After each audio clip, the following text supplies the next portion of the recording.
Good morning, everybody. This is Samori Benjamin here at WHCR 90.3 FM. This is WHCR Sports, and we are broadcasting to you all live from New York City in our beautiful Harlem studios, in the home of the last collegiate basketball team to win a national championship in New York City.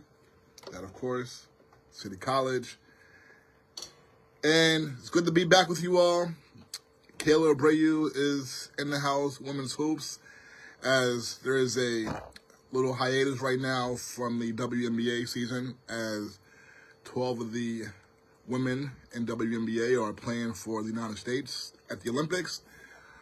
Team USA, they're dominating, as always, in their portion of the Olympics. And, of course, there's some women 3-on-3 basketball.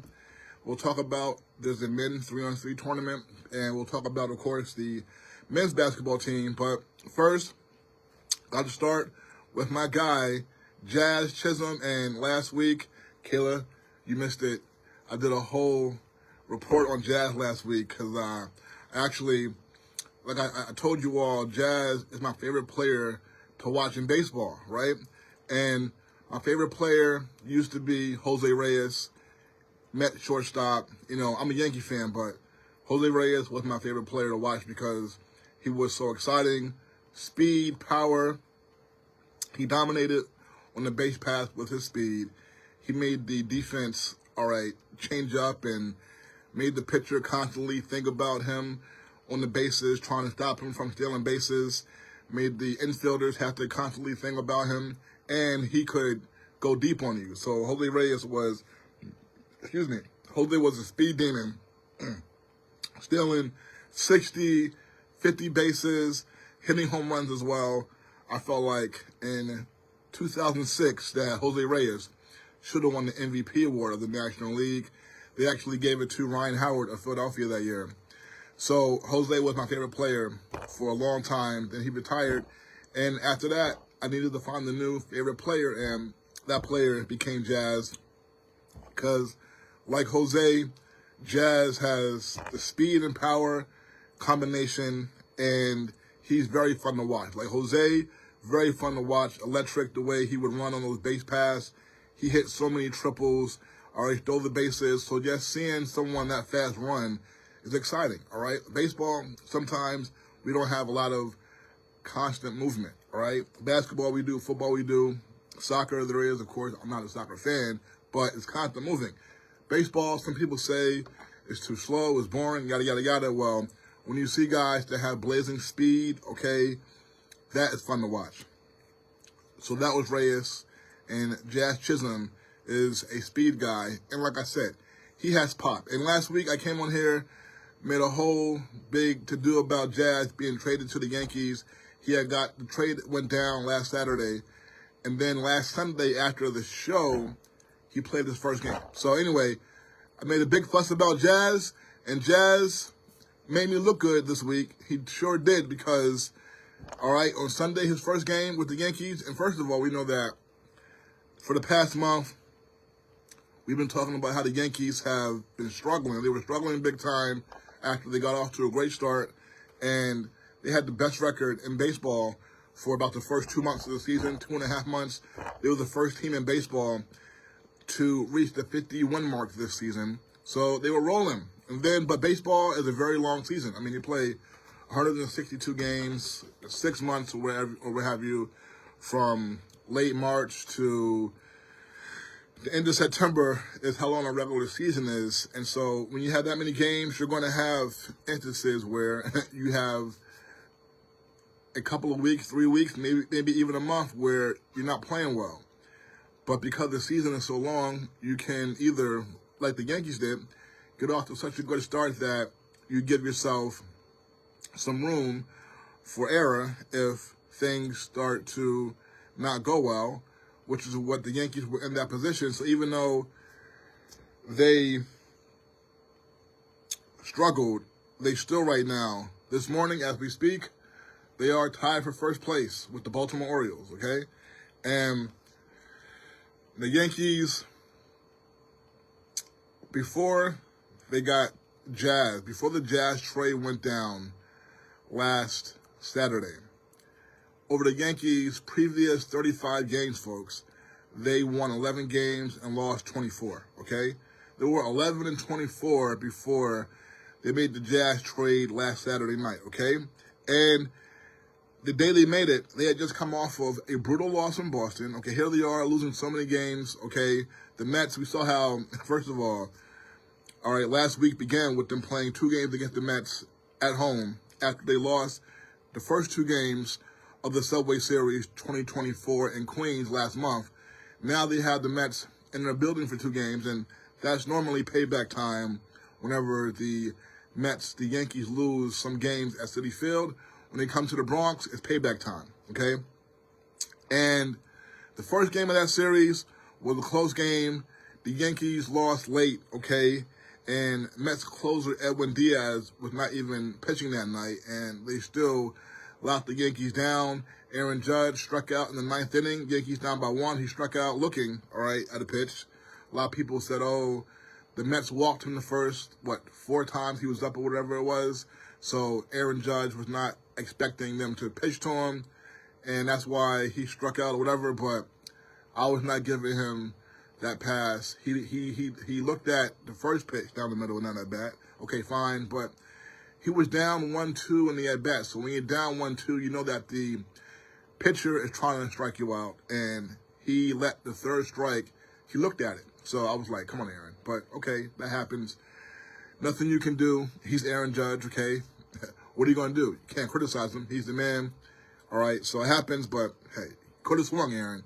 Then the next night against the Mets, all right, in the second game, they got embarrassed. They got blown out. All right, Lindor hit a couple home runs. I mean, it was ugly. Ugly, okay? And so they were embarrassed. Lost all 4 games of the season series to the Mets, even though the Yankees have a better record than the Mets, a much better record. The Mets, all right, since June 2nd, they've had about the best record in baseball. And so the Yankees, all right, they really left the Bronx, left New York City, all right, with, really just in a tough spot, really tough spot. And then that next night, after the Mets' embarrassment, they're in Boston on Friday night.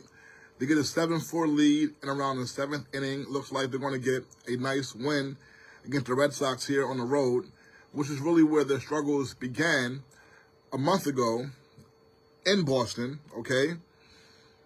So here they are. Looks like they're going to get a big win against Boston last Friday. Then they end up blowing that game. They lose a heartbreaker last Friday night. So now here's another loss, okay? Then that next afternoon, the Yankees make the Jazz Chisholm trade, okay? So then they're in that game, and they have a lead early. They blow that, okay? They're down by about 3 runs. You think that they're going to lose again, okay? Oh, my goodness, here they go. Another Yankees loss. But then they end up coming back late in that game to steal that game last Saturday. So that's before, all right, Jazz even played his first game. Now, that game started off with the Yankees, all right, doing damage. They got up in that game, like I said, against Boston on Saturday after they had that tough loss Friday. Got up in the game early, all right? The Jazz trade is made. And you see, some guys know there's been a lot of shaky performances at the plate for the Yankees. So guys know, hey, our job could be taken if we don't start hitting, because Jazz can play outfield and infield. So there are several guys who are candidates to be removed from the lineup with Jazz coming, okay? So from the beginning, last Saturday night, from the beginning of that game, guys who weren't hitting started hitting. Verdugo, okay? Glaber has hit better, but Glaber, all right, he's begun to hit, okay? We'll get to him in a minute, but LeMahieu, okay? A lot of guys on that team who, all right, it was a wake-up call for them with Jazz coming in, okay? So the Yankees end up getting an incredible, unexpected comeback win on Saturday night, the day of the trade.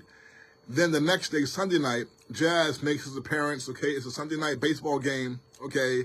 And, the Yankees, it's the Yankees. So if you know anything about the Yankees, you know how they're an organization who a lot of people look at as buttoned up, and they want things done a certain way.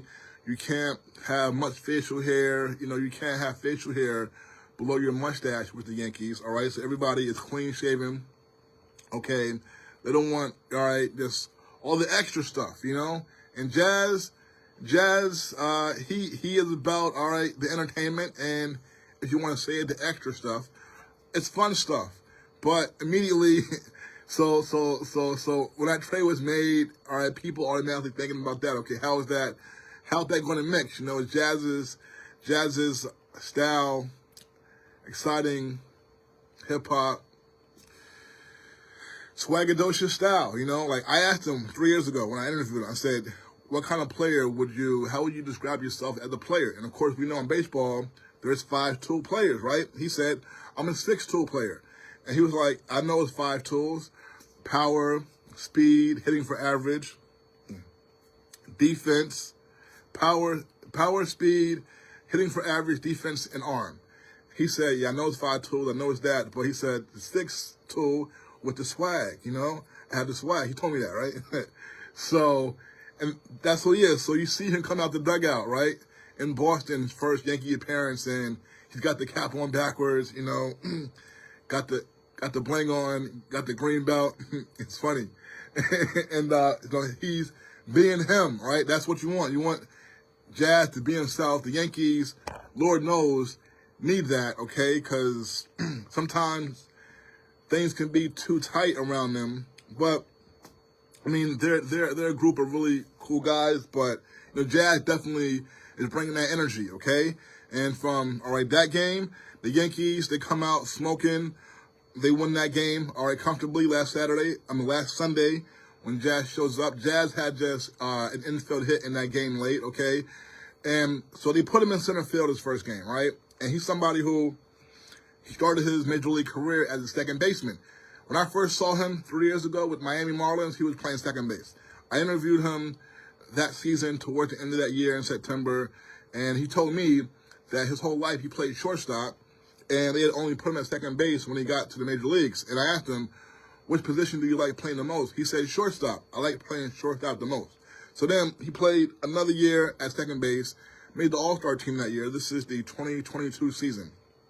Then the next year, because he's such a great athlete, they put him in center field, all right? He never played outfield, but they put him in center field last year, 2023. So he's out there running balls down, using his great speed. But last year, in May, right, the second month of the season, there's a fly ball hit to him, and he's running, and he runs into the wall, right, trying to make a catch, and he ends up, like, messing his toe up. He has turf toe. He's out for about a month and a half or whatever, and you can see it's like, dang, they got him out here in center field running down fly balls. He's never played outfield, so really it's a tough spot for him. He could have, you know, fought against it, complained, whatever. He's out there. I'm sure when it happened to him, he was like, dang, they got me out here running in the outfield. I'm a shortstop. Now I'm hurt. All this. So he got hurt, came back last year, whatever. This year with Miami, we're playing center field again. So now the trade happens. And remember, he's originally, his whole life is shortstop. So now it comes to the Yankees. First game, they put him in center field, right? Sunday night. Great. But we know that the Yankees have had issues at third base, okay? Their third baseman, most of the year, he began the year injured, so he did not start the year with the Yankees, but he's come in after about a month or so that he missed to begin the season. DJ LeMahieu, someone who is a 2-time batting champion, won batting title with the National League with Colorado a few years ago. Then his first year with the Yankees in 2019, he won the American League batting title, okay? So he's won the batting title in both the American and National League. And then his second season, 2020, the COVID short season, he was very good as well. Then he became a free agent. His first 2 years with the Yankees, he was so good. Like I said, the batting title, he was clutch. He got so many big hits. He was amazing. Lots of Yankee fans really began to fall in love with DJ LeMahieu. I was never as high on him as most Yankee fans. I really wasn't. But when he became a free agent at the end of 2020, Yankee fans, they demanded this guy to be re-signed. And, of course, they should have re-signed him, but it's not that simple when it comes to pro sports because it's all about how much are you going to have to pay somebody, how much does the person want. So it was a negotiation that lasted a long time during the off season, and the Yankees finally locked him up. But it was something that took a few months during this off season for the Yankees and LeMahieu to come to terms with. And that whole time, Yankee fans will call up the radio stations and just back the organization for having not signed LeMahieu yet, saying they better not lose LeMahieu. I mean, this was a serious situation. So the Yankees, they ended up coming to terms with LeMahieu between the 2020 season and the 2021 season, right? That off season, they finally come to terms with him. They give him a contract. I forget if it was 4 or 5 years. They gave him about maybe $20 million a season, something like that. But Yankee fans were happy and all this. But since then, he has not really played well at all. He has not played as well since he signed that contract. The last 4 seasons, 2021, 2022, 2023, now this season, it's been 4 years. He's not played nearly as well since he signed that contract. And now, this year, he's really just been really bad, okay? So that's who was playing third base for the Yankees at the time of the trade, okay? So then, Jazz, after they put him in center field for the first game, they then go to Philadelphia and they play the team that at the time had the best record in Major League Baseball, the Philadelphia Phillies, who, by the way, that's the last team, the Yankees, when they were in the World Series the last time, 2009, that was who they played. They played the Philadelphia Phillies. And they won, of course. Like I said, right now, the Phillies, well, they had the best record in baseball. And then, you don't know what happened to him? My man Jazz. So, the first 2 games against the Phillies, Jazz homers twice in that game, okay? This is his second game with the Yankees, all right? Now, he's not playing shortstop. He's playing third base, okay? And I'll get to that in 1 minute. But the first game, his 2 home runs. Beautiful, okay? Second game, his 2 more home runs, okay? And these are against good pitchers. Like I said, Philadelphia had the best record in baseball. The first game, he's going up against Zach Wheeler, who is a former Met, all right, who the Mets let get away before they got their new owner, and when they were really pinching pennies, and they let him go. And Zach Wheeler has turned into one of the best pitchers in baseball. But Jazz took him deep. Then the next game, facing Aaron Nola, another really good pitcher, homered off of him twice. So in his first 3 games as a Yankee, he had a total of 4 home runs. Over the history of the Yankees, all right, the Yankees, the most iconic franchise, not only in baseball, but in American sports, period. 27 world championships. We know Babe Ruth, Joe DiMaggio, Mickey Mantle, Yogi Berra, Elston Howard, Reggie Jackson, Thurman Munson, Dave Winfield, Don Mattingly, Rickey Henderson, Don Biller, a 1979 MVP, Tino Martinez, Bernie, Alex Rodriguez, Gary Sheffield, Aaron Judge, Gary Sanchez, Juan Soto. The list goes on and on and on. Jazz became the first player in Yankee history to have 4 home runs in his first 3 games, okay? All right? Like I said, making me look real good, okay? And so not only is he playing at a high level, but he has the style, okay? And he is fun to watch. So he's got the style. If you got style and you are a little braggadocious, and I won't even call him braggadocious, but he's got the, like I said, the swag and the showmanship. He's a showman, which is what baseball needs, okay? Baseball needs showmanship.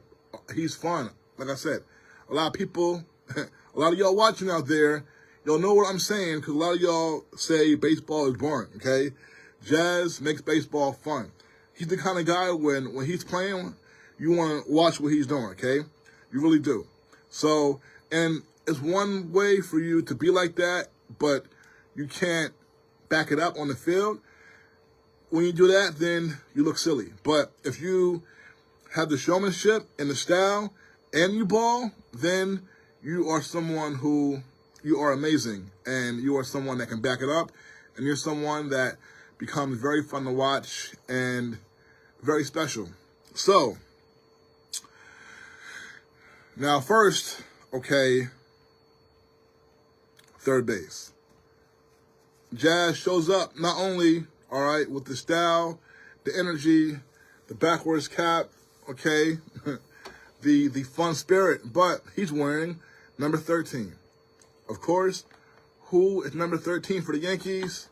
ARod, Rodriquez. And about a month ago or so, I spoke about how the Yankees basically forced ARod to retire in 2016. Around about this time in 2016, the Yankees pretty much, made ARod retire. And I spoke about how he was close to surpassing Babe Ruth for 714 home runs. He was like 4 home runs away from 700, all this. So I can get back to that in a minute. But he's wearing ARod's number. ARod's number has not been retired yet. The Yankees have retired several numbers over the last few years. We know they have a whole lot of legendary numbers in there from, since the 1920s. But the last few years, they retired lots of numbers because we know from 96 through 2000, they won 4 World Series, and then they won again in 09. So a lot of those players have had their numbers retired. Paul O'Neill, Tino Martinez, Bernie Williams, of course, Jeter, Mariano. I think CC has, I'm sure. I think CC has had his number retired. I'm pretty sure he has. So many guys. Jorge Posada had his, right? So what about ARod? A lot of people say, what about ARod? Do you think he'll ever get his jersey retired? I know I saw a clip of him and Jeter joking around a bit, and they were watching Jeter's number at the Garden at Yankee Stadium, and he said, jokingly, he said, I think my jersey will never be there. Yeah, with this, when they were on their little, I know that they do a pre and post game on Fox with Big Papi. Yep. Oh yeah, right, Big Papi right on there, and Big Papi was in there. Yeah, so that's the whole thing. Do I think it'll be retired? You know what? I think at some point it probably will be. But the thing is now that Jazz is wearing it. If Jazz balls out, then it's going to be a long time before the number is not in use. Which, okay, if they're going to retire it, if Jazz plays well and continues to wear 13, then if he's here for the next 5 to 8 years or longer, then it'll be at least that long until that number is retired. And then if Jazz plays well in it, then it could get complicated, But I mean, it's a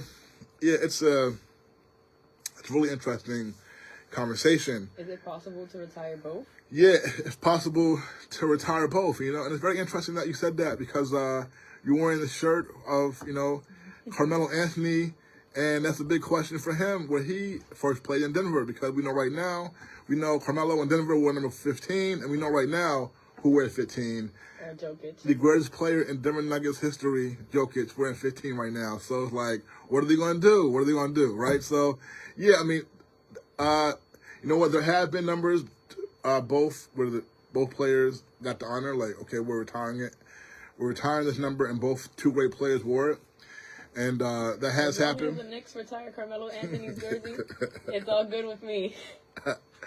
That should never happen. But, we can get to that a little later because that would be a very interesting debate. I'm sure a lot of you out there, have thoughts about that. And most of you, I'm sure, don't agree with me because I've been through it with a lot of y'all. But yeah. So you know what? We cannot talk about that in a second because that's an interesting conversation. But yeah, but it's possible. But see, the thing with ARod, and I just wanted to point out that Jazz not only is wearing ARod's number 13, but he's also doing something that ARod only did, right? And that's when ARod first came to the Yankees, he was a shortstop. But we know that Derek Jeter played shortstop, so he wasn't coming and taking Jeter's spot. So ARod went to third base. He had never played third base before in his life. Like Jazz has never played third base before in his life. He's playing third base now. And you know what? The Yankees have Gleyber Torres. He's their second baseman. And he got benched, by the way, on Friday night because he hit a ball hard. The hardest ball he hit all year, Gleyber Torres. He thought it was the home run, so when he hit it, he kind of stood there for a while. The ball did not go out. He only got to first base, and he could have possibly had a double, even though he hit the ball so hard that even if he started running from the beginning, he might have still been thrown out at second base because it got to the outfield and to the outfielder so fast he was able to throw it in quickly. But it looked bad. Gleyber's been accused of not hustling before. So Aaron Boone took Gleyber out of the game, because of that. And, you know, now with cameras everywhere, when that happens, the cameras are on, so they call Aaron Boone. When the moment Aaron Boone took out Gleyber, and Gleyber was like, why? And they kind of had like a quick conversation. Gleyber trying to plead his case, whatever, but you know, Gleyber was a pro about it. After the game, met the media, did not hide from it, said I was wrong, took all the blame. And Gleyber, he's a good dude. I like Gleyber. You know, he was like, you know, he was embarrassed, clearly. He was embarrassed. He felt like he let his teammates down, all that. So anyway, he was playing again yesterday. But Gleyber was asked a few days before that, when they made the trade for Jazz, because they're trying to figure out, okay, where can we play Jazz? Where can we fill our positions of need right now? I just mentioned how DJ LeMahieu, third baseman for the Yankees, has struggled all year for the past 2 or 3 years. So, okay, the Yankees finally, that was enough. DJ, you got to sit down. But neither Jazz nor Gleyber are third basemen. So the Yankees first asked Gleyber, would you move to third base? You know, because Jazz can play second. Gleyber, could you move to third base and we could put Jazz at second, you play third? Gleyber said, no, I'm not playing third. I'm a second baseman. Like, nah. And Jazz, being the new guy, okay, he got no choice but to go with the flow and do what they need him to do. So he said, yeah, I have no problem playing third. I'll play wherever y'all want me to play. And this is somebody who's coming from the Miami Marlins, who are a team that never are in contention for anything, all right? And, you know, Jazz he's also from the Bahamas, okay? So, and who do you know in MLB from the Bahamas? Nobody. But he's doing damage. So he's close to home, being in Miami, so he liked that, all right? That aspect of it. But if, as a competitor wanting to win, the Miami Marlins is not the spot. So now he's coming from that to the Yankees, where he said, in the Bahamas, everybody is a Yankee fan, okay? He said that. And last week, if you listened, because when I interviewed him 3 years ago, he told me that, I said, Jazz, growing up in the Bahamas, how did you become a baseball fan and player and all that? He said his grandmother played softball. So he would go with his grandmother to her games all the time, to her softball game. That's how he started playing baseball, okay, and got into it because of his grandma. And she, of course, is a Yankee fan and all that. So, Jazz, hey, I'm here now. Wherever you need me to play, I'm down. So they put him at third base. Never played the position before. Like ARod had never played third before. And ARod was a Gold Glove shortstop, okay, went to third base, became a Gold Glove third baseman, was excellent defensively, okay? Jazz, never playing third. Like, you're thinking, okay, like, that's called the hot corner, third base is. It's a hot corner for a reason, because the ball gets to you so fast. When a right-handed hitter is pulling the ball, all right, a right-handed hitter, when they pull the ball, that means hit the ball with all their might, and it goes, okay, it goes left, it's going right to third base. So that's not easy. And so people were concerned, all right, because this is the pros. You know, you don't have anybody out there looking crazy, looking like they can't field. You can't, like baseball, these players really, you got to give them a lot of credit, these pros, because they make difficult defensive plays look easy, look routine, but they're anything but. So you have somebody at third base that has problems fielding the ball, it's going to look a mess. But Jazz, beginning on Monday night, his second game with the Yankees, had been playing third base. He's looked great at third base. Great, okay? Again, he's somebody who was always a shortstop, so he's used to being in the NFL, being in the infield, okay? And great athlete. Like I said, they put him in center field with Miami. Now he's back.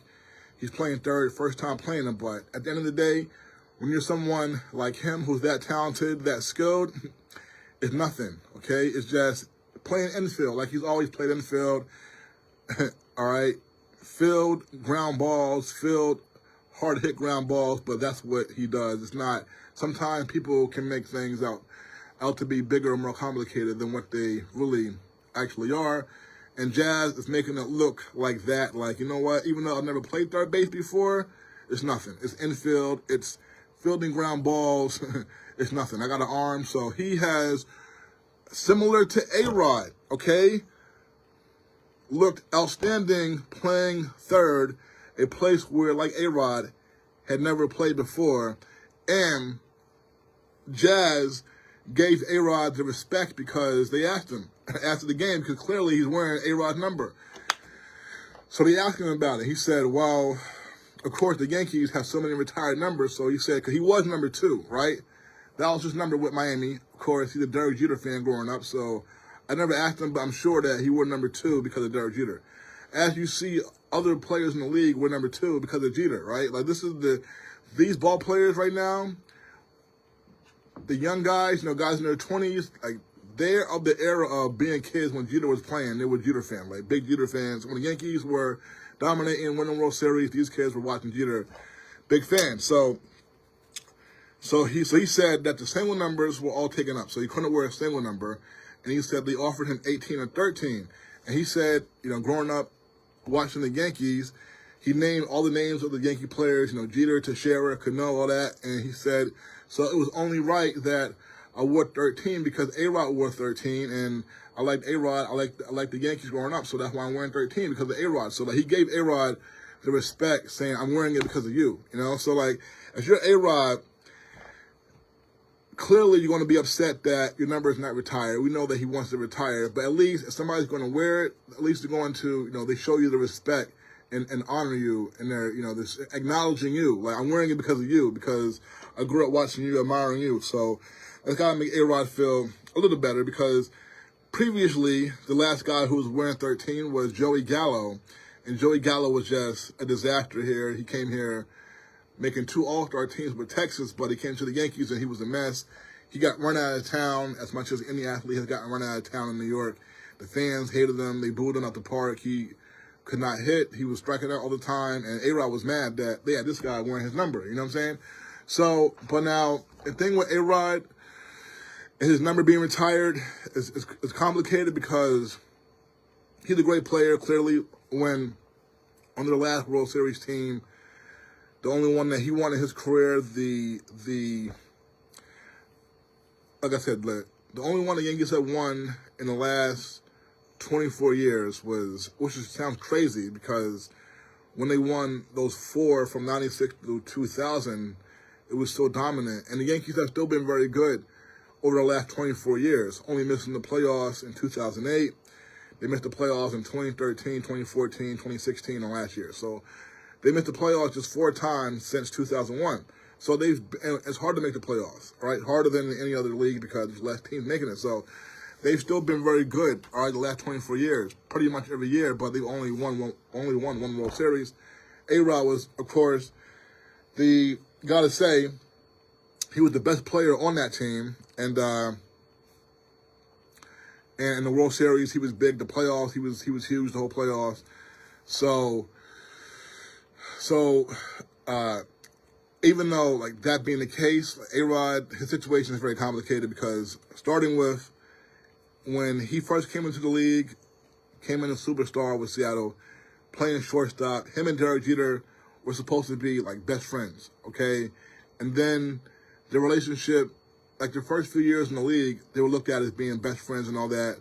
And then the relationship, it was hurt when ARod became a free agent at the end of the 2000 season, and he was the best player in baseball. He was looked at as being the best player in baseball. I mean, it was really, it was definitely, I mean, Barry Bonds, all right, 2001, actually, that ARod's first year out of Seattle was 01 was when Bonds really just went crazy. But I would say, at 2000, at the end of that year when he became a free agent, ARod, the best players had to be ARod, Ken Griffey Jr., who was his teammate in Seattle. How crazy was that, right? They were teammates, ARod and Griffey. And Barry Bonds. Those are 3 guys off the top of my head that were in consideration for being the best in baseball when ARod was a free agent. Anyway, he was young, shortstop, So he got a contract from Texas worth $252 million. I believe it was a 10-year contract. But at that time, a contract that huge was unheard of. Now, guys get contracts way bigger than that. But at the time, $252 million was unheard of. And so ARod at that time, now remember, he had not won a championship yet, right? Derek Jeter had 4 championships at this time, and ARod had 0. So ARod is making now more money than Derek Jeter and everybody else. And they both play shortstop. So ARod did an interview with GQ magazine, and the reporter asked him, okay, why are you getting so much more money than Derek Jeter? Okay? Jeter was getting about, maybe like $189 million contract, something like that, all right? And ARod is getting $252 million, right? No championships. Jeter has 4.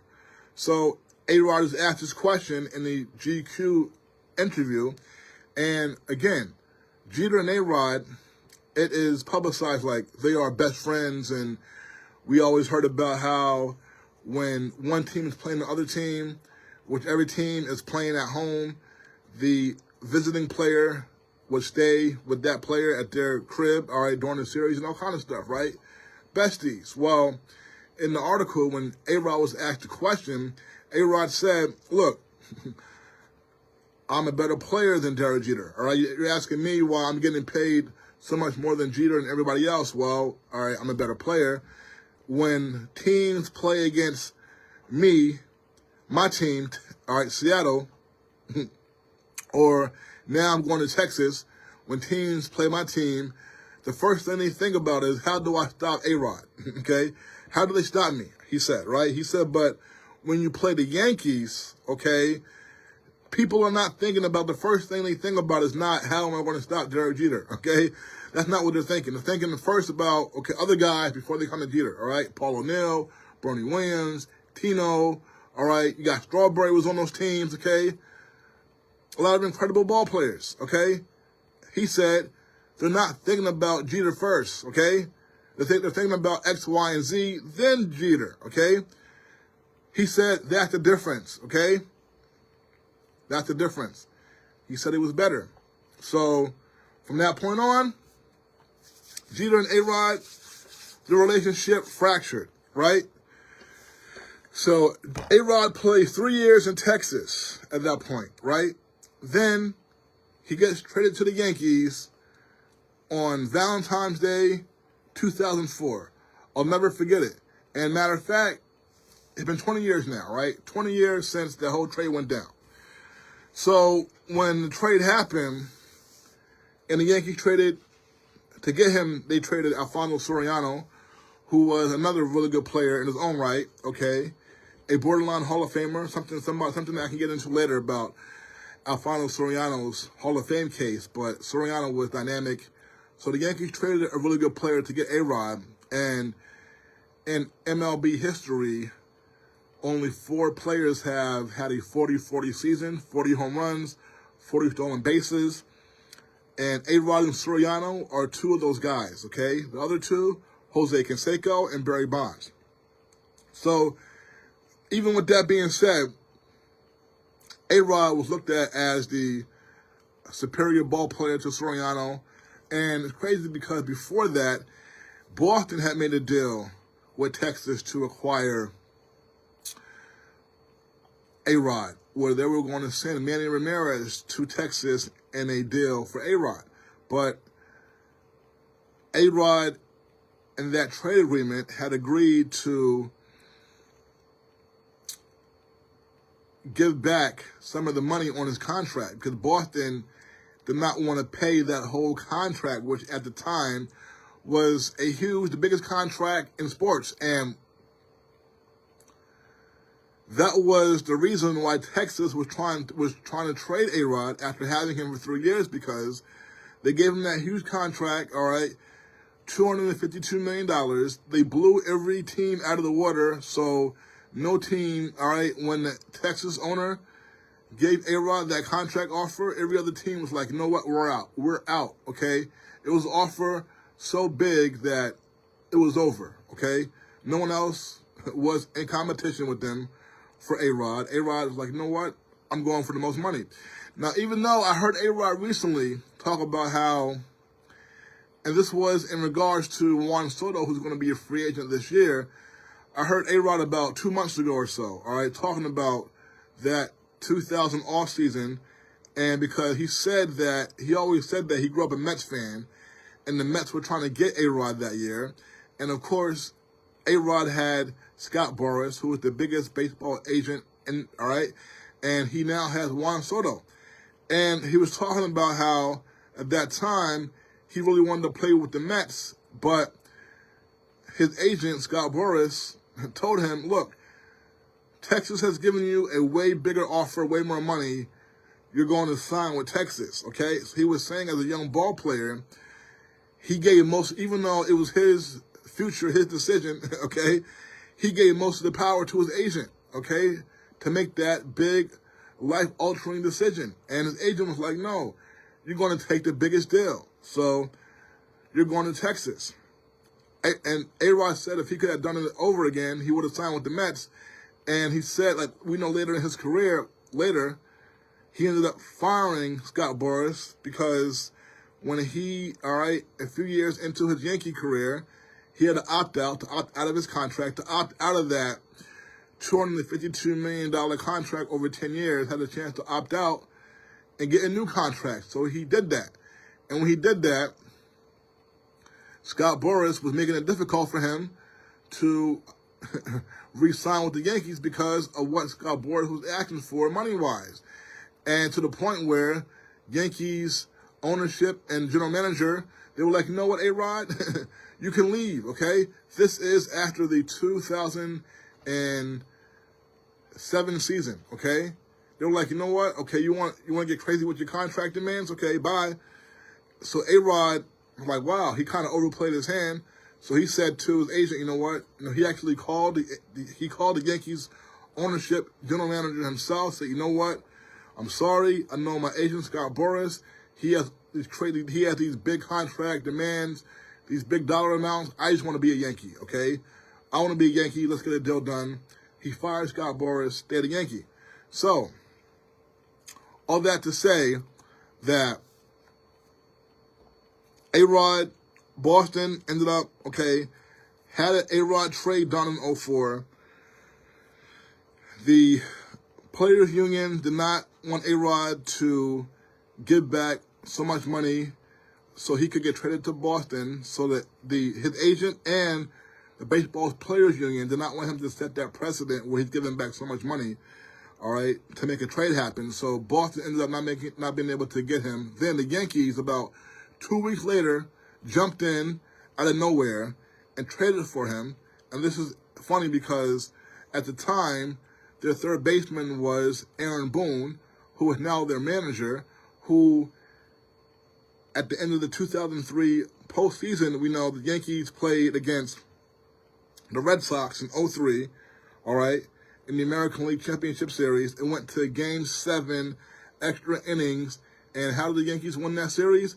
With a walk-off home run, a walk-off from Aaron Boone off Tim Wakefield, And that right there is why Aaron Boone is the Yankee manager now, because he became a big part of Yankee lore, even though they lost the World Series that next round to Florida, which was, shocking. But that home run is why Aaron Boone is the manager, because if he had not hit that home run and was not a part of Yankee lore in that way, it's doubtful that he would have been considered. But, like I say, I do like Aaron Boone. So I like to see him succeed, He's a good dude.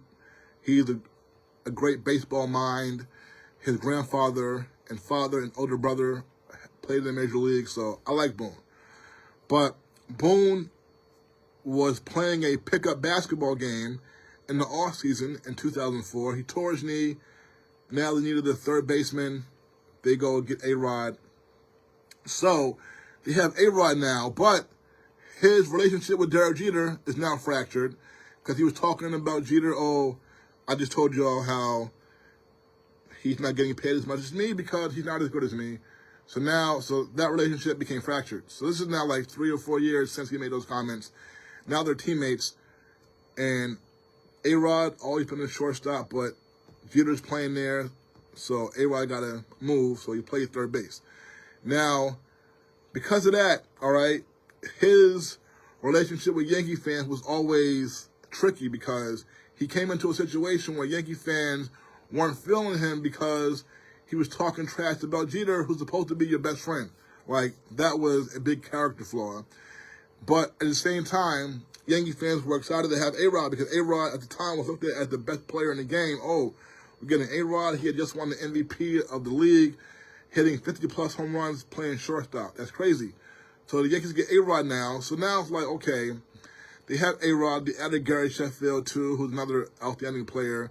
So when they got ARod in 2004, the mood was, it's over for everybody in baseball. The Yankees are going to win the championship. They're going to dominate. Nobody's going to be able to beat them. They're going to win the World Series, no problem. Okay, like, it's a wrap for everybody, right? That's what the mood was, right? But, baseball is different than basketball, where it's just tougher to win. You can't just have, in basketball, like when Kevin Durant got traded to the Golden State Warriors after the 2015 season when the Warriors had just set the all-time NBA record, 73-9. They broke Jordan's and the Bulls record where in 95-96. The Bulls went 72-10.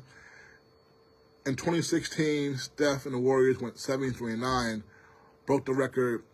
If they had won the championship, they could have laid claim as the best team of all time. But we know that the GOAT, the greatest player of all time, came back from 3-1 in the finals. The first team ever to come back 3-1 down in the finals, to win the finals. LeBron and the Cavaliers came back from 3-1 down to beat the Warriors. Then they got Kevin Durant. So when they got Kevin Durant that summer, everyone knew, all right, it's a wrap. Nobody's beating them. With the Yankees, when they got ARod, like, that was the same sentiment, but baseball is different, all right? It's not as, it's more difficult to win, even though you have dominant talent in baseball. So the Yankees, they don't win the World Series in 2004. 2004 was the Boston up 3-0 collapse to the Red Sox, and the Red Sox won the World Series. And I always remember, like, Game 3, when the Yankees went up 3-0 in that series, winning Game 3 in Boston. I remember ARod hitting a home run in that game, like cracking the ball, and the Yankees won that game like 18-5, something like that, up 3-0. And you thought it was about to be a sweep, and then Boston came back, won 4 straight. So they did not win a championship that year. 2005, they got beaten in the first round. 2006, got beaten in the first round. 2007, got beaten in the first round. 2008, no playoffs at all. So it went from, we got ARod, we're going to beat everybody every year, to, okay, we're 5 years in, no World Series. So it was like disappointment, even though, like, and then his first year with the Yankees, he had 36 home runs. For most players, that's a great year, but for ARod, after hitting 50-plus the previous year, I think it was 57 and won the MVP, now you're hitting 36, it's not what we expected, So, like, that was kind of like, his first year was really rocky, kind of disappointing, even though he had good numbers for most players. His second year, he went off, won the MVP award, hit 50-plus home runs. Then 2006, had another, like, weird, struggling up-and-down year for his standards, all right? And I remember in the playoffs that year, against Detroit in the first round, which they lost that first-round playoff series to Detroit, which was so disappointing, okay? They were the favorites in that series. They had the home field advantage, all right? Ended up getting beat. And ARod struggled so much, like, that year and in that series, that by, like, Game 4, Joe Torre had him batting, like, 8th in the lineup. 8th. They had ARod batting 8th. So that just shows you how much he was struggling. And when Joe Torre put him 8th, a whole big deal was made about that. How could you put ARod 8th? That's disrespectful. Joe Torre, it's not like ARod. It was a whole big deal. But like I'm saying, so his first 3 years, he had 1 MVP year and then 2 really shaky years for his standards. Then the 4th year, 2007, ARod goes crazy again, wins the MVP award again. So, and then after that year, he opts out. And then, okay, they re-sign him.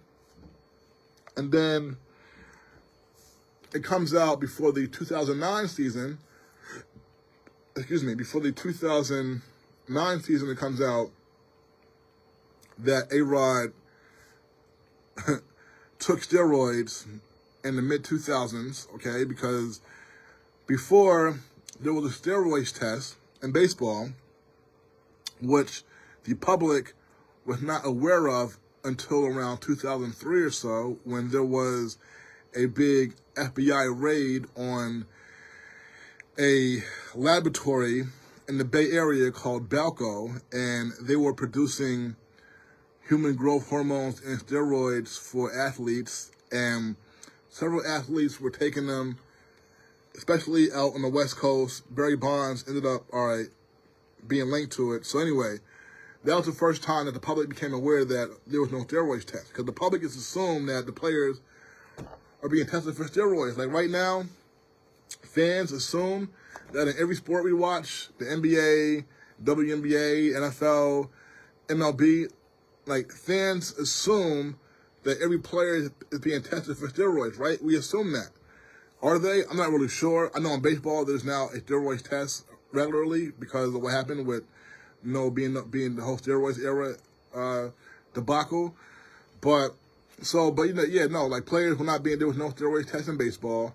That was the first time that fans really became aware, oh, wow, there's no steroids test. Okay, well, if there's no steroids test, then we know players want to cheat and they want to take steroids if you're not testing them because it makes them stronger. This is a big business. The bigger numbers you put up, the more money you're going to get paid.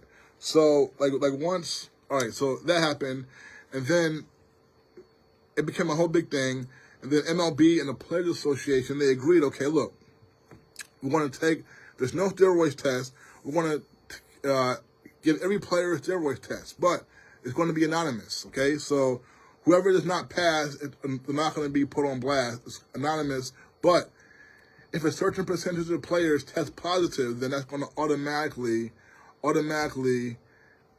enact a clause where we're going to have steroids testing in baseball going forward. So they did that. A certain percentage of players tested positive. It was higher. It was like, okay, if this percentage of players test positive, then it's going to automatically put into effect going forward a steroids test. But all the names, that test is anonymous. So it was supposed to be anonymous. It was anonymous, but somehow some names leaked out from those tests years later, and there were some names on there that got leaked, including Big Papi. ARod did too, right? But of course, everybody denies them. It was several guys, but so like when that came out, ARod pretty much he kind of, even though I think he denied it, he still said it. He still kind of admitted that, okay, he took steroids. And so he said, you know what? All right, from this point forward, okay, you can, because he was worried about the Hall of Fame, okay? Because anybody associated with steroids, had not gotten in and really still hasn't. So ARod was like, you know what? I want to get into the Hall of Fame one day, so now you all can look at me going forward. You know that I'm not taking steroids because of the steroids test now, so, I'm sorry, yada, yada, yada. But, the thing about it is, now, remember, at the end of the 2007 season, ARod opted out of his contract. He opted out, and the Yankees, they ended up giving him a new big $10 million contract worth big money. And a big reason why they did that was because, in their mind, they were saying, okay, ARod, he was on track to break the all-time career home run record. So in their mind, they're like, okay, you're going to do this in a Yankee uniform as a Yankee. That's going to be big, big, big business. Everyone is going to be coming to the ballpark at that time when you are on the verge of breaking the all-time record. All right. So we're giving you this money because we're going to make, not only are you very talented and can help us win and we need you, but you're going to be making us so much money at the back end because you're going to be chasing this big, the most historic record in sports.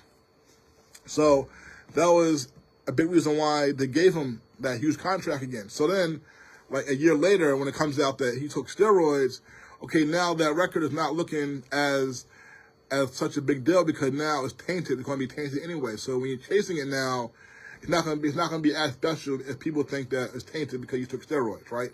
So Now, here the Yankees are, okay, we gave you this money because we thought you were, going to be chasing it, the record as the clean champion because, like, remember, Barry Bonds in 2007 became the all-time home run leader. He surpassed Henry Aaron, but people knew that he had, taken steroids. He was linked to steroids, right? He had a whole report, whole book came out about it, all this, yada, yada, yada.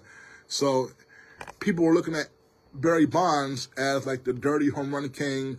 People were mad that he surpassed Henry Aaron. I was, too, because Henry Aaron, when he passed Babe Ruth in, 1974, when he passed Babe Ruth, okay, 75, he had all of these,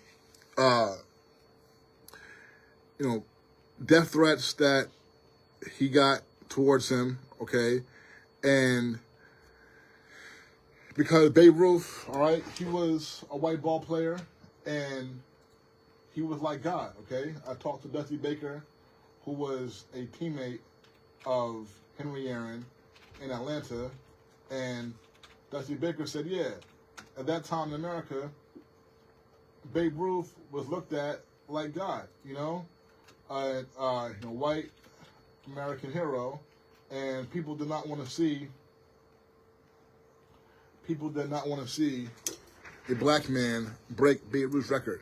And that was 1974 when Henry Aaron broke Babe Ruth's record. So everything that Henry Aaron had to go through, all right, dealing with real death threats and all that, I felt like he deserved to be the home run king over somebody who took steroids to surpass him, all right? I'm sorry. I know there's a lot of Barry Bonds fans out there, but, all right, it's one black guy surpassing another black guy, all right? And Bonds, he took steroids. So, cause people were trying to make it out to be a racial thing. Oh, people are hating on Barry Bonds because he's black. No. He's passing another black guy's record, okay? Henry Aaron deserves to be the home run king over Barry Bonds. So now with ARod, the whole thing was, okay, Barry is dirty. So when ARod now is going to be chasing the home run record, chasing Bonds' record, he'll be the clean home run king now, right?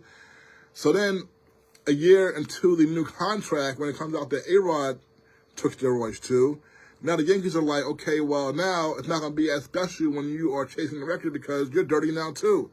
So the Yankees, if they had known that if that steroids leak of ARod's test from a few years back had come out when he was up for a new contract, Yankees probably wouldn't have given it to him, But now they're stuck, okay? We gave it to him, we're stuck. So there was that, right? And then, so ARod is like, okay, well, now there's a steroids test, that was a few years ago, now I'm not taking it, so judge me on my career going forward from right now, all right, in terms of the Hall of Fame. Okay. So, 2009, Yankees with ARod, they won the World Series. ARod was great, like I said. He was their best player. But then, about a few years later, it comes out again that he's involved in some steroid shenanigans in Miami. A report comes out and he has a cousin who's getting him, steroids. And on ARod, he never tested positive. But there was just a paper trail that he was taking steroids again. And so that became a whole big issue. And so then he comes up, because like he said, when the first time that the leak came out, oh, okay, I'm done with steroids. You all can judge me from right here. So now he's, caught up again. So, okay, he lied, okay. And then he, trying to deny it, which they all do. But then he ended up getting, suspended from baseball for a year over it. And then he, sued the Yankees. And he had this whole big fight with the Yankees and all this drama with him. All this drama, That started, like I said, before he became a Yankee when he was talking trash about Jeter. I deserve this contract, this much more money over Jeter because I'm better than Jeter, basically was what he said. So, he had all that drama that follows ARod, which is why his last year with the Yankees in 2016, when he was 6 home runs shy of 700. I just want to say we hit, it's WACR 90.3 FM, WACR Sports. Yeah, so just saying that then his last year there, 2016, he was 6 home runs shy from 700. And the Yankees just abruptly, around this time in 2016, they said, hey, ARod is retiring. He had an ARod day. It was a Friday night game. It was his last game with the Yankees. They honored him, gave him some gifts, and that was it, okay? The next day, the Yankees honored the 1996 World Series championship team with Jeter and other guys in the building. That was Aaron Judge's first game he ever played, hit a home run. So literally, the last game of A-Rod's career, the next day was Aaron Judge's first game ever with the Yankees, ever in baseball. He hit a home run in that game, too, his first at-bat. So, if the Yankees, so I believe that they made him retire because they didn't want him to, one, pass Babe Ruth's number, 714, and they did not want him to hit 700 home runs, okay, in a Yankee uniform, okay? Because they knew that he, was a steroids guy, and so it was all ruined. And people, right? They did not want him to surpass Babe Ruth. So that's never been said, but just read between the lines, folks. Okay, so they made him retire abruptly.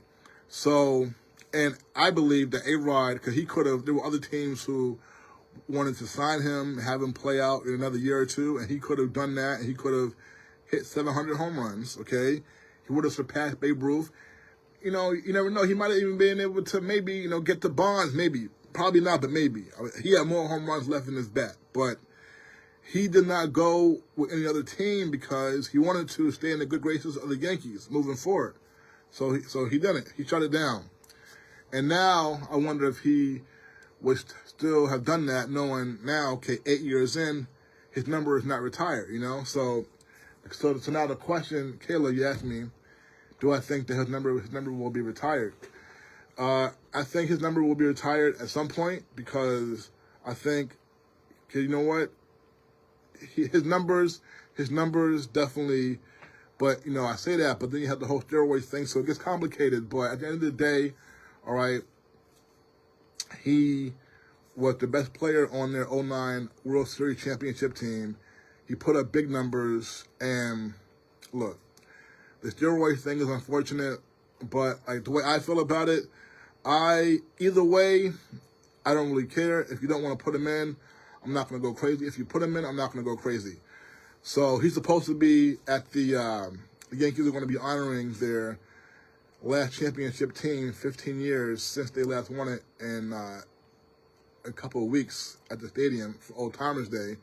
The 2009 World Series team, ARod is going to be there, I heard. So we'll see how the fans react to him.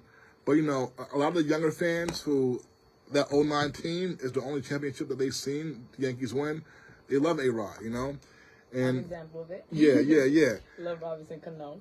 Me too. I'm a big Cano fan too. But me personally, I think I'm okay with ARod not getting his jersey retired. I mean, I'm a huge ARod fan. He played here in the Heights, Dominican, and what he's done outside of after retiring as well, in post game and as an analyst. But I honestly feel like it's gonna the steroids is tainted forever. Yeah, it's we shouldn't reward cheating. Yeah, I mean, that's how I feel, but there are a lot of guys like now the whole Hall of Fame thing is the whole thing too, because like I said, there are a lot of guys who should be in the Hall of Fame based off the numbers, but they got caught taking steroids, and I was always like, you know what, he took steroids, he cheated because Kayla, like, some people say, so what, it's not a big deal. Like, there's now a big sentiment of people who say it's not a big deal, like, okay, whatever, so what. But my thing is, if you cheat, you cheat, Like, we know from the time we were in school, if you take a test and you get caught cheating, anything can happen to you. You could be expelled from school. You definitely want to fail the test. You could be kicked, could fail the class. Like I said, you're definitely getting a 0. You're not getting rewarded for it. Exactly. So at the bare minimum, you're going to fail the test. You could be expelled from school. Like, we know there are serious consequences to cheating on a test, right? To cheating, right? So my thing is, and if you're not going to follow the rules, then why have rules? Like, rules are there to be followed. And it's unfair to those athletes who put in the same amount of work, put in the time, Exactly. the dedication. Exactly. And it's like, I can't hit as hard as you because I'm not taking enhancements, but we're doing the same thing. Exactly. Because everyone was not taking steroids. So, some people say, oh, everybody was taking steroids. No, everybody was not taking steroids. Okay, and so there are people who were trying to do it the legit way, who are trying to follow the rules. And this is a business. So the better your numbers are, the more money you're going to get paid. So people are trying to make their living and a career and feed their family. And you got some guy who's getting more money than you because they're cheating, taking steroids. Nah, that's wrong. So that's how. If they do retire his jersey or put him in the Hall of Fame, it's like, what does that mean about our organization? What does that mean for those who didn't make it and worked just as hard? Right, because there could have been some guys who could have made the Hall of Fame had they taken steroids too, but they didn't take it. So, and so that's how I felt for pretty much last 20 years. But now I feel like ARod and other steroids guys like Barry Bonds should be in. I feel that way now because now I believe that there are guys who took steroids who are in the Hall of Fame, all right? Some of them, I'm sure there's guys who never tested positive, who we don't even, know about, who even suspect. Yeah. And, as a Yankee fan, I still have love for this guy, but Big Papi, David Ortiz, he's somebody who, that same steroids testing, when it was that anonymous test was taken back in 2003, like I said, when MLB wanted, and the players union wanted to see how many players were taking steroids, and they said if a certain percentage tests positive, that's going to automatically enact a steroid test going forward, but the results are anonymous. From that test, that ARod, where it was leaked out years later that he tested positive, so was Big Papi's name came out in that too. It was leaked out too, that he tested positive as well. And the leaks came out at different times. Big Papi's leak came out, I believe, before, it might have even been after ARod's leak came out, but Big Papi's leak came out, but he denied it, he denied it vigorously, all right? As, like I said, all these guys do, but he was I didn't do it. And then, but... that was the only thing he could do. It was supposed to be an anonymous test. Exactly. If he admitted to it, then... Yeah. And then, the commissioner has come out, a few years ago, he was like, oh, well, you never know, the test could have been, could have been a bad test. The commissioner of baseball now who came into office after this happened, he came out and said that. And, he's doing that because he's trying to get everybody off of Big Papi's back. And, Big Papi is one guy who, despite that leak coming out, people want to, ignore it, right? So he's the one guy who was linked to steroids who got into the Hall of Fame. So... It wasn't a clear positive, so I don't blame them on that one. But.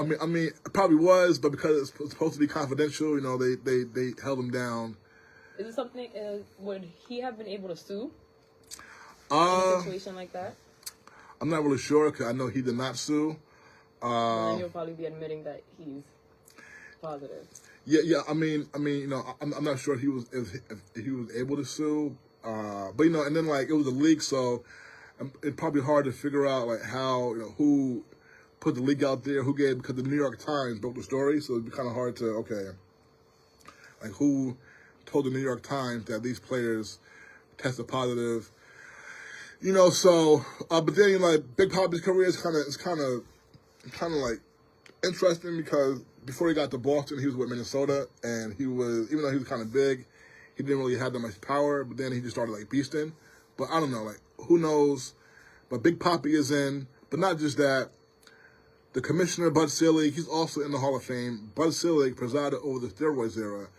I've always said that I give the most blame for the steroids era to the commissioner at the time, Bud Selig, and the sports media, especially the Baseball Writers of America who were covering baseball at the time, because my thing is this, the reason why the steroids era went on as long as it did was because the public was not aware that there was no steroids testing, right? If the public knew that there was no steroids testing in baseball, the public would have been, real suspect to what was going on. Because if y'all remember, in '98, there was a big home run it was a big home run chase, right, Kayla? So in 1998, the most home runs hit in one season was 61, and that was hit by Roger Maris of the Yankees.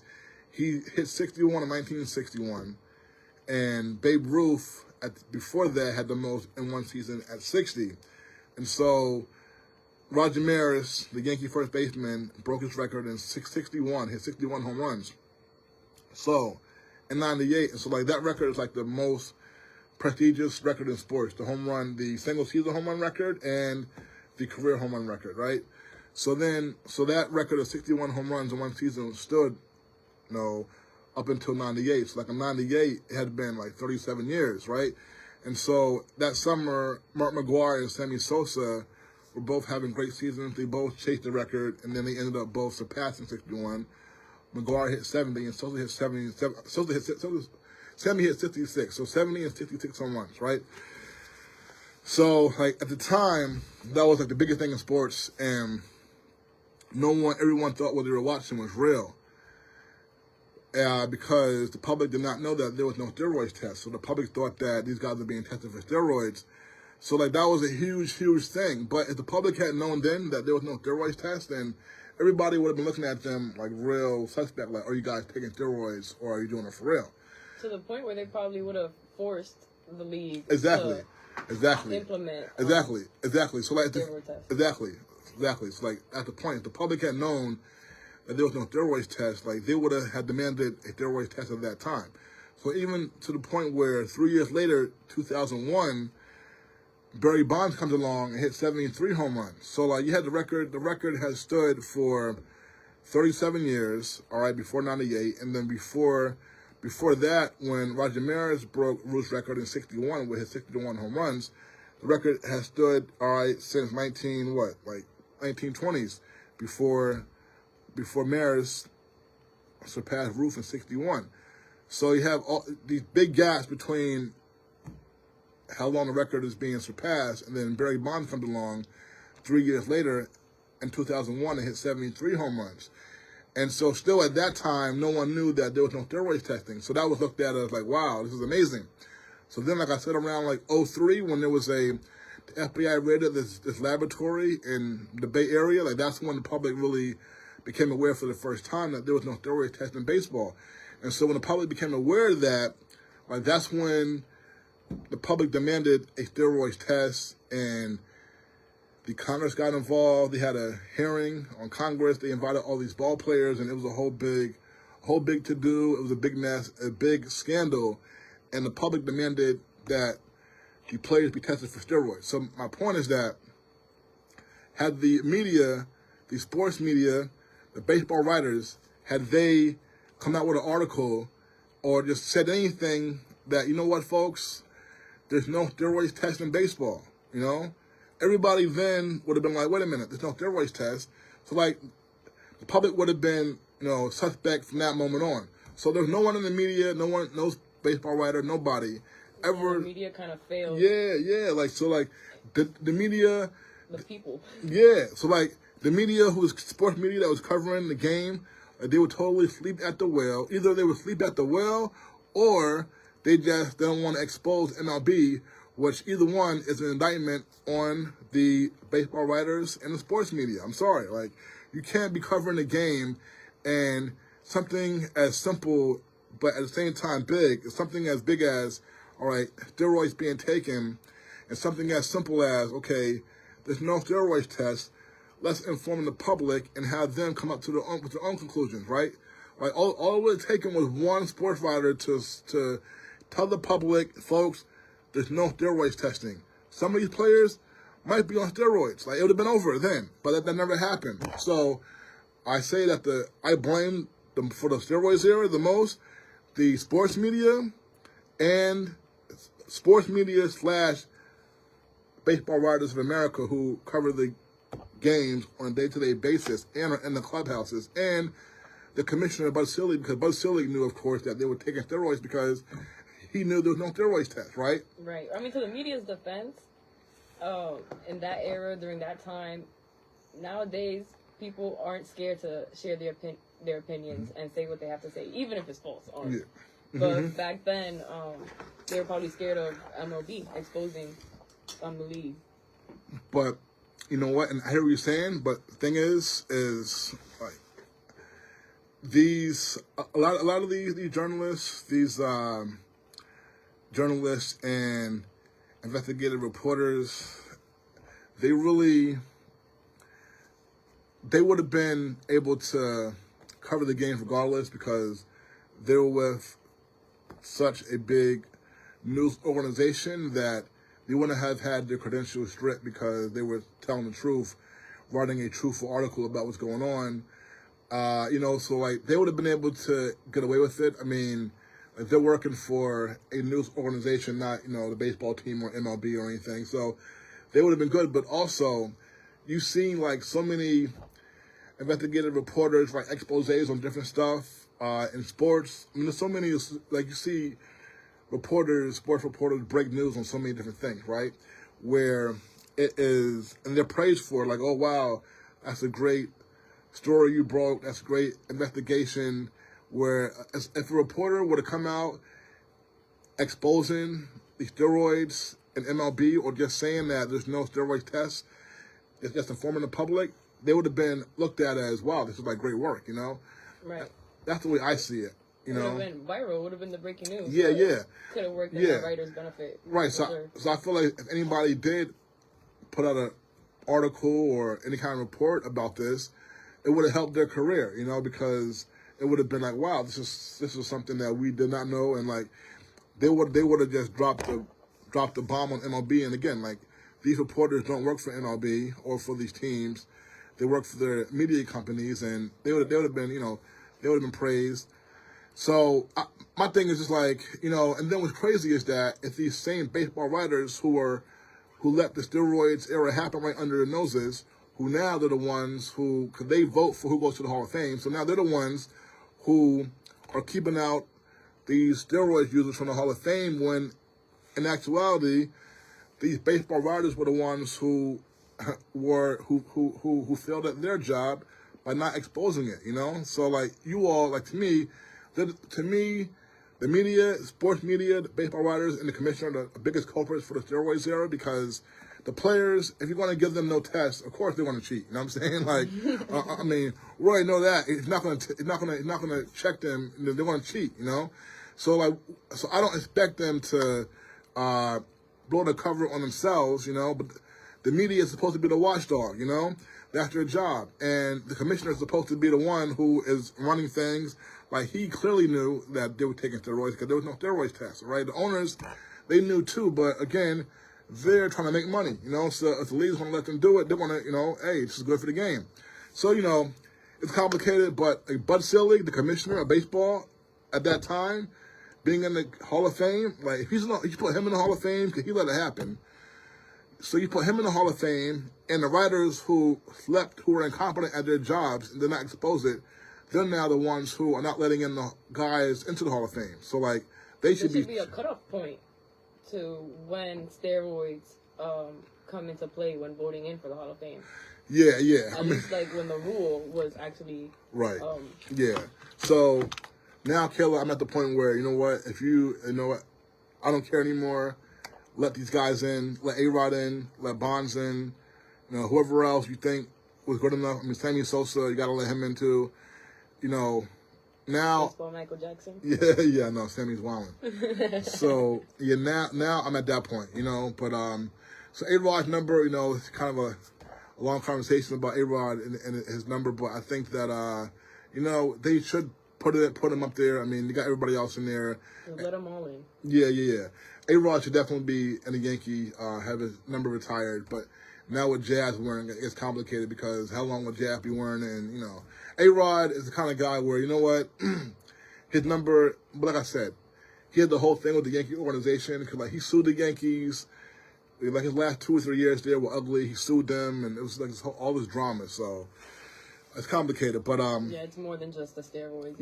Their relationship a little wonky, but shout out to Jazz. Everyone's loving Jazz. He's going viral on social media with his swag, the belts. He's made for New York. So now, okay, so you're interested to talk to about this because you are someone who I'm sure did not really know him before he became a Yankee, and already you know who he is, and you said he went viral, which I really did not even know he went viral, but I'm pretty sure he did because that's the kind of guy he is. I mean, we know what kind of, like you said, I'm not a baseball fan, but as soon as Jazz became a Yankee, it was known. And we know what kind of organization the Yankee is, how stiff they are, you know, Yeah. and in particular about their rules and things of that nature. And seeing Jazz just come on the field when I turn on the game, and I'm like, oh, who's this guy with his fancy glove, nice colors, the green belt, the Jordan cleats, the little fadeaway during roll call. Right. So I just loved what he brought to the table without even watching him play, just off of warming up and that attitude that you see Soto, you see Judge, all of our outfield so stiff. And Jazz, you can tell he's just full of life, full of energy. And I love to see if he can turn things around for the Yankees. Yeah, so the Yankees, like I said, before they got him, they had won 11 of their last 35 games, so they were 11-24. And since they got him, so they won 5-0 immediately with him, and then they lost. And I also saw that he has had the best start for a rookie of the Yankees. Yeah. I mean, so. Not a rookie, but Yeah. He's the first Yankee ever to have 4 home runs in his first 3 games as a Yankee. So, like I said, they had so many legends who have been a Yankee. And none of them have had 4 home runs in their first 3 games. So Jazz did that immediately, and he's someone he's the kind of guy where you can tell he likes the big lights and the big stage, and when he gets to a place like New York and the Yankees, you can see that he's going to rise to the occasion because he's so talented. But in Miami the last 2 years, I expected his numbers to be better than what they were, but he comes here immediately and he's already on fire, playing like a superstar. And he's the kind of guy that you can tell in Miami where they're not in contention, there's not big crowds, hardly anybody going to the games. It's hard to really get up for that. But with the Yankees, he's now here, a lot of attention, and they got him for a reason to come and be a difference maker. And this is where he wants to be. He's excited, and he's got the game to match. So definitely. And like I said, you, someone who not a huge baseball fan, you already know about him, and he's the kind of guy who I feel like can transcend sports. Wow. Like he can be somebody who, even the people who are not big baseball fans, will know who he is and want to watch him because of just his style and persona, his game too, but his swag. He's an interesting character. He's very fun. But so that's a great thing. So we'll see how it continues to go for the Yankees. Like I said, they're tied for first place with Baltimore. So we'll see how this week goes. Now, Kayla, okay, 2 things.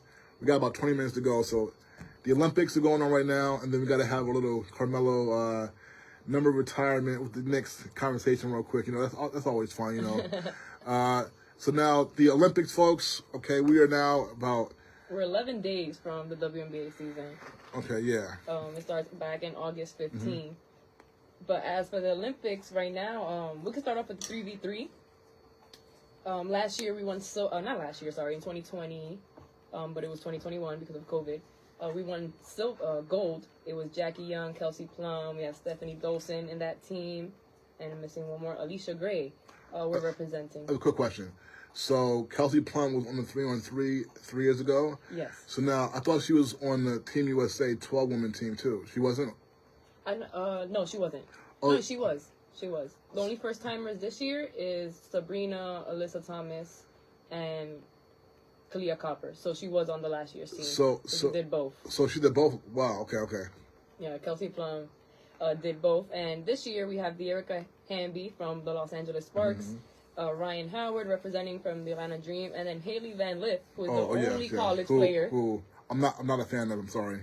But I mean, the fans in Paris are huge fans because and I only say that because she tried to go at Caitlin Clark 2 years ago, and so last year too. Yeah, and that was when Caitlin Clark gave her the "You Can't See Me" thing.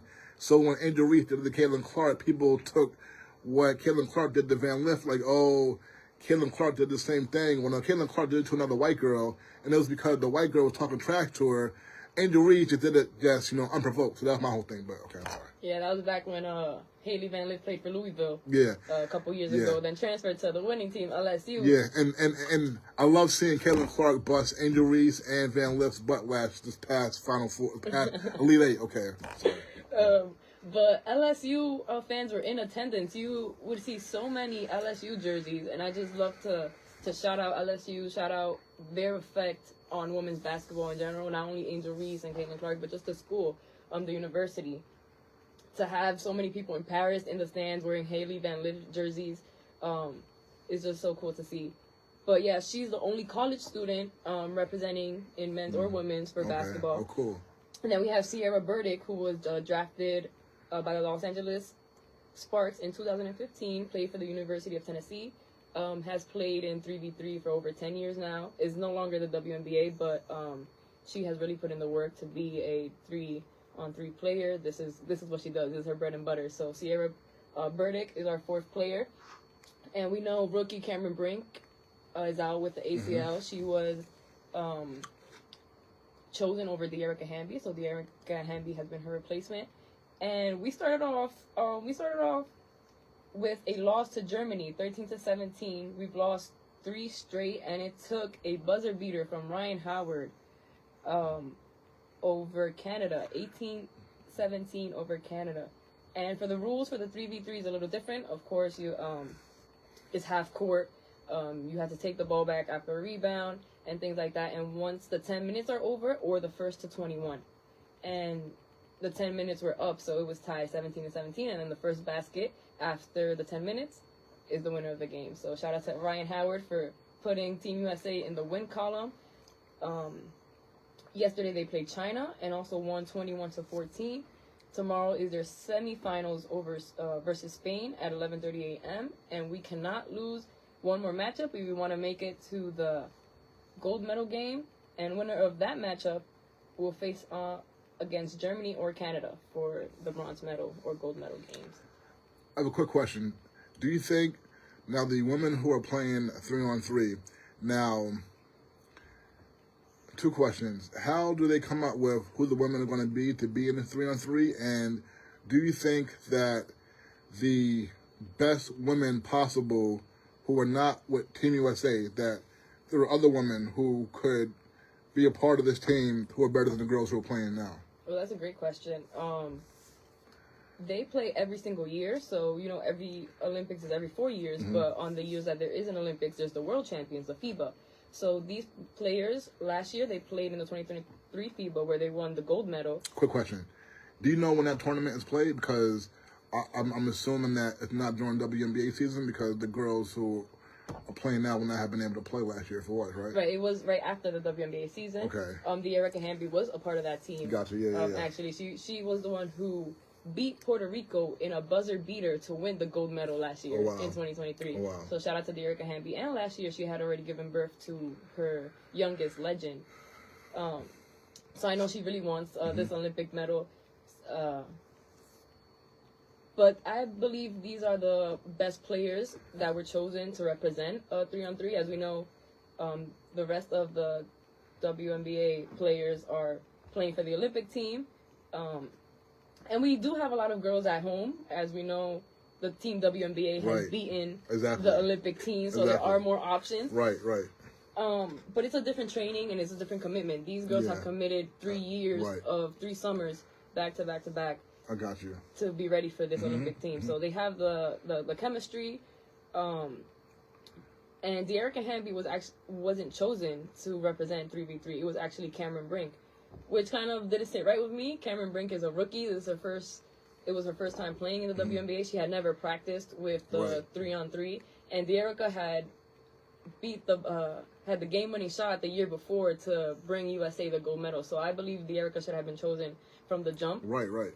Which was a little weird for me, but and how did Haley Van Lith become part of the team? Because it would have been 2 rookies had Brink not got hurt. Well, Haley's not even in the WNBA yet. She used her COVID year, so she is now in TCU. She transferred from LSU. Right. But Haley did play with them over the summer. Okay.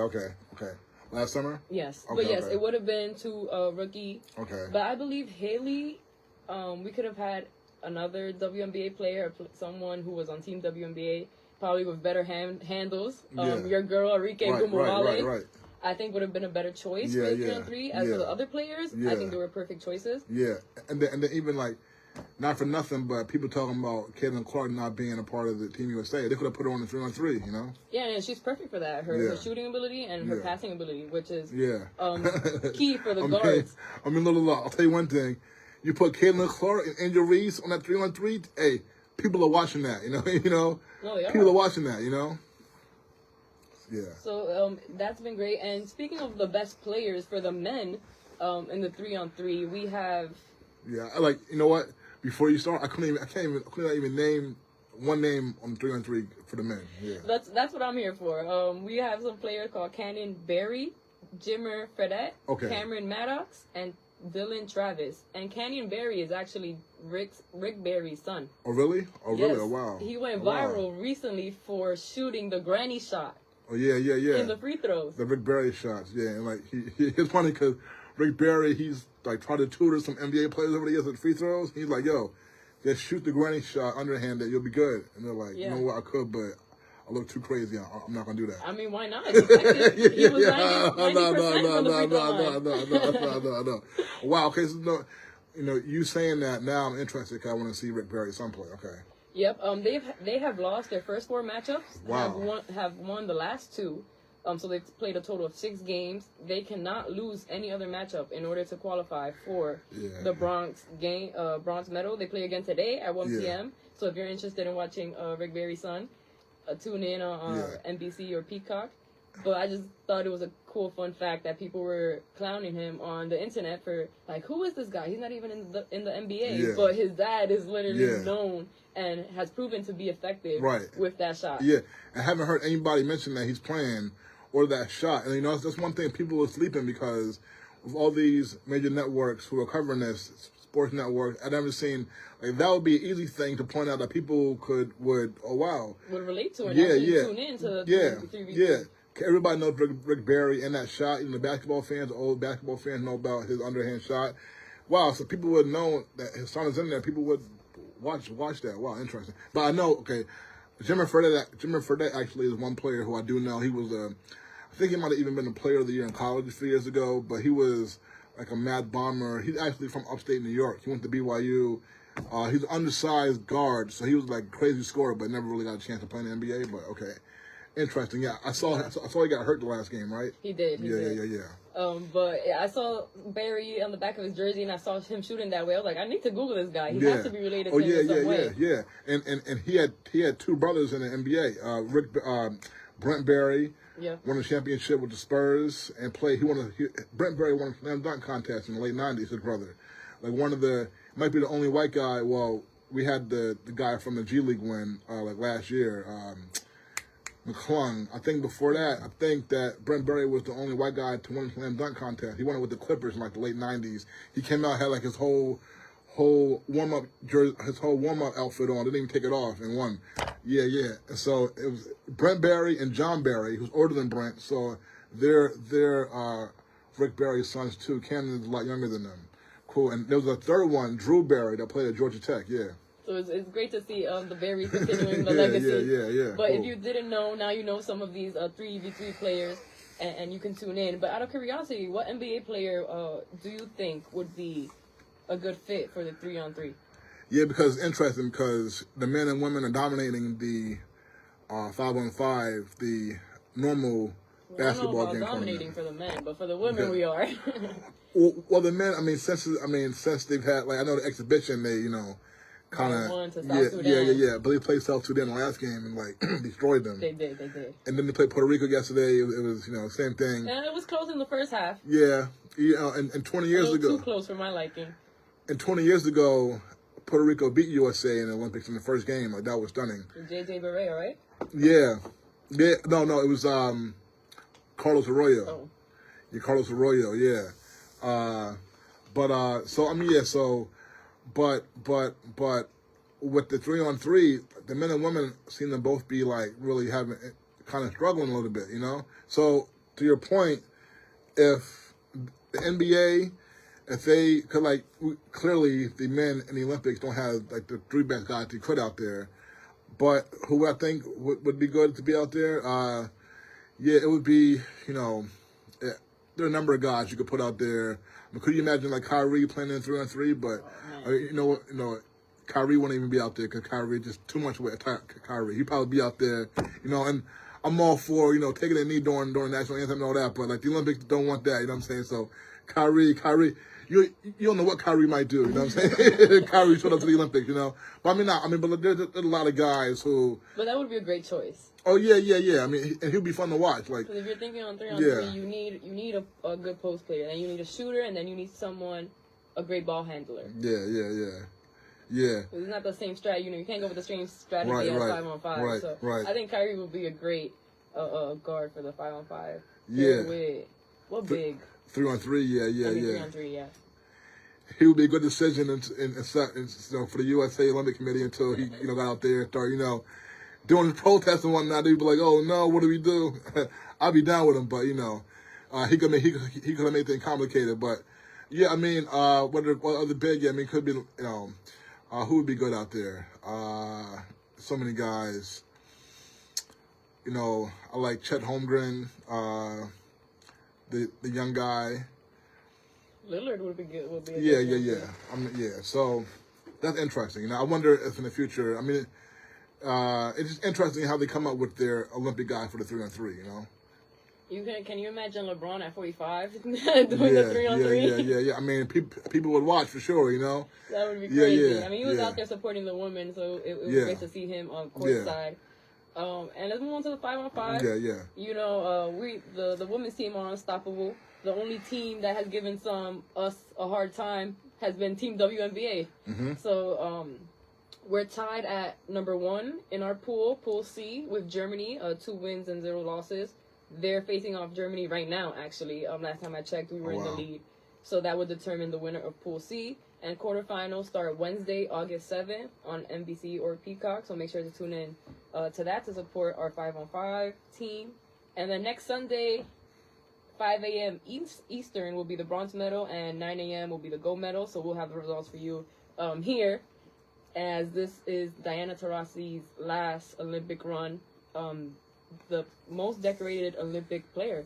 This is her 5th run at it, and hopefully we could get the gold for Diana Taurasi. I know we will. I'm very confident in our team. In another country I want to shout out that's making history is the Nigerian team. The women have won 2 of their last 3 games. This is the first time they've been qualified to the Olympics, so it's great to see the Nigeria women team putting on for Africa. And I would have loved to see Shanae and Nneka Ogwumike be a part of the Nigerian team. They're always shouting them out. They post them a lot. They're friends with most of the players, so it would have been great to see them suit up for Team Nigeria. Yeah, they should have played, especially Nneka, who's still playing in the league. Yeah, I wish they would have done that. That would have been really cool. Like, Joel Embiid is playing for USA. I'm not feeling it because I think that they already have enough talent, and if he wasn't raised here, then why are you playing for the USA? Like, they don't need you. I mean, they can use you. Obviously, you're a great player, but I just feel like it's too much of a... It's not much of a need. Like, I really need you. Like, go play with Cameroon, who needs you, Yeah. Well, I mean, like... You could really make a big difference for. Yeah. And the USA already has enough talent, But yeah, that Nigeria and USA both beat Australia, actually, who was coached by our New York Liberty head coach, Sandy Brondello. Oh, really? Okay. Yeah, Sandy coaches Australia. Now, which team do you think on the women's side has the best chance to give USA a game? I mean, most recently, Belgium. They only lost by 10, which was the lowest margin the U.S. has won by in the Olympics so far, and it was Belgium. Belgium had a great home crowd. As you know, they're really close to Paris, even closer to where the stadium is at. Mm-hmm. And it looked like a home crowd. I don't know if you've seen that picture going viral, Sabrina shushing the crowd. I did. Oh, that was one. Okay. Yeah, because they were really hearing it. You could hear it on the TV. Yeah. I was watching it, and you can hear the crowd going crazy. So that was only a 10-point win for them? Yeah. Oh, really? Oh, wow. And it was tied at halftime, so it was really a fourth quarter. They had to dig deep into the bag. Does Belgium have any WNBA players? They do not. Okay, interesting. Most of the players, these teams do have WNBA players compared to the men's side, so the most trouble, but are out of the quarterfinals. They had Kia Nurse, they had Letitia Me here, they had a few great WNBA players. Yeah. But since we're almost towards the end, we should mention our little debate.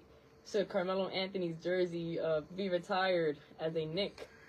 Yeah, I mean, I was going to say, we could leave it for off the air because I'm not. I mean, I wanted to talk about it here, but we only have 4 minutes, so I know we're not going to even scratch the surface. Not enough time, but we can come back next week and talk about it because I would love to talk about it, even though I'm sure we'll probably talk about it when we get off the air.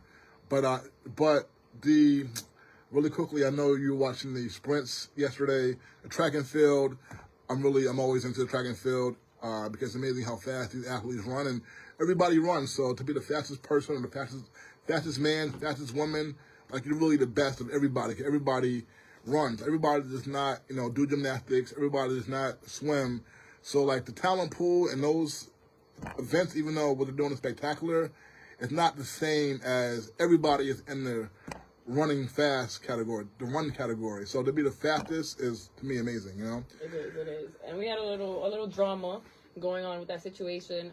As you know, one of the greatest to do it, Shelly Ann Price from Jamaica, won in 2008, won in 2012. And she won in 2008 at 16 years old. Yeah, she did. Yeah. And in 2012. And 100 meters, 100 meter, yep. Yeah.